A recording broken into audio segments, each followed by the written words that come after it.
Hello বন্ধুরা, এখন আমরা যাচ্ছি, রেডি হয়ে গেছি বাজারের জন্য। বাজারে যাচ্ছি, আমার বান্ধবীরা এসছে, ওরাও একটু ফোন করলো আমাদেরকে, বলল একটু বাজারে আসতে। তা বললাম যে ঠিক আছে, দাঁড়াও আমরাও রেডি হয়ে বেরোচ্ছি। তো আমরা বেরিয়ে গেছি, আমি আর সোনাই এই রাস্তা দিয়েই যাচ্ছিলাম হেঁটে হেঁটে। তো আমি ভাবলাম একটু তাহলে ভিডিও করে নিই, তোমাদের সঙ্গে একটু শেয়ার করতে পারবো। আমি আর সোনাই আগে আগেই যাচ্ছিলো, আমি ওর পিছনেই ছিলাম। তো আমি যেহেতু ভিডিও করতে করতে যাচ্ছিলাম, দিয়ে অবশেষে আমরা চলে এলাম আমাদের সবথেকে বড় বাজার, গোলবাজার খড়গপুরের। আমার বান্ধবীরা এখানে এই মিষ্টির দোকানের পাশেই ওরা দাঁড়িয়েছিল। আর সামনেই হলো মসলিন, আমাদের কাপড়ের বড় দোকান, এখানে সব রকমের শাড়ি পাওয়া যায়। আর এই যে আমরা সবাই মিলে চলে এসেছি এখন বাজারে। আর এখান থেকে দাঁড়িয়ে দাঁড়িয়েই এখানে এই পাখিগুলোকে দেখছিল অনেকক্ষণ ধরেই, বলছে ওর খুব ইচ্ছে করছিল নেওয়ার জন্য। খরগোশ আছে, গিনিপিগ আছে, তারপরে ওপরে কতগুলো পাখি আছে, আলাদা আলাদা খাঁচাতেই রয়েছে। তো তখন এত এক্সাইটেড ছিল, ও ভাবছিল যে একদম কিনে নিয়েই চলে যাই, কিন্তু মাকে বলছিল। তো এই দেখতে দেখতে আমরা চলে এলাম আমাদের কসমেটিক্সের দোকান।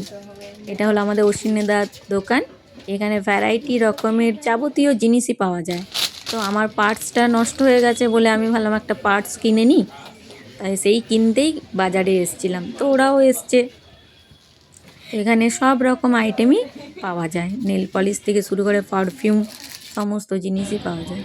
তো আমাদের কেনা হয়ে গেল, কিনে আমরা চলে এসেছি মিয়া মোড়ে। ওরা আগে ঢুকে গেছিলো, আমি একটু পরেই এসেছি।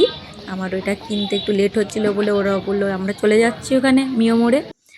দিয়ে আমিও বললাম ঠিক আছে তোমরা যাও, আমি তারপরে যাচ্ছি। দিয়ে এখানে এসে ওরা কেকের অর্ডার দিয়েছে। তো কেকের অর্ডার দেওয়ার পর ওরা দাঁড়িয়ে দাঁড়িয়ে কথা বলছে। আমি বললাম তাহলে আমি একটুখানি ভিডিও করি, তাহলে তোমাদের সঙ্গে আমি একটু শেয়ার করতে পারবো।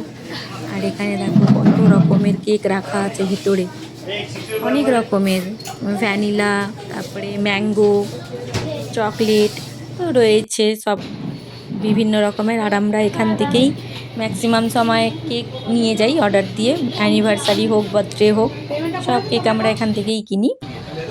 তো এই করতে করতে ওখান থেকে বেরিয়ে আরেক বান্ধবীর সঙ্গেও দেখা হয়ে গেল। আমরা তিনজনে ভাবলাম যে তাহলে একটু চা খেয়ে নিই। তো চায়ের দোকানে ঢুকেছি, তিনজন মিলে দাঁড়িয়ে দাঁড়িয়ে পকোড়া খাচ্ছিলাম আর চা খাচ্ছিলাম। দিয়ে আমার চাটা এখানে রেখেছিলাম, তা চা খেয়ে এবারে যে যার বাড়ি চলে গেল। ওরাও বললো ওরা চলে যাবে বলে, আমি বললাম ঠিক আছে, এবার আমরা যে যার বাড়িতে ফিরে যাই, আবার পরে দেখা হবে। তো আমরাও বাড়িতে চলে আসছিলাম, এই যে রাস্তা দিয়েই আসছি।